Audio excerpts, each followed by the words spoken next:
3 aprile. Bella. Ah, 3 allora no, il 3 aprile. Cazzo deve succedere? Niente. Come gli altri giorni, anzi niente, cioè ti alzi, è già qualcosa, un giorno in più. Diceva Bukowski, finché il mio corpo sarà in grado di espellere rifiuti da questo corpo, da mente, finché il mio corpo sarà in grado di espellere rifiuti e di scrivere poesie, allora vorrà dire che sono ancora vivo. Hai capito? Lui aveva queste due cose. Già. Dai, bella! Bella!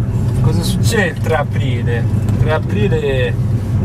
3 aprile. 3 aprile.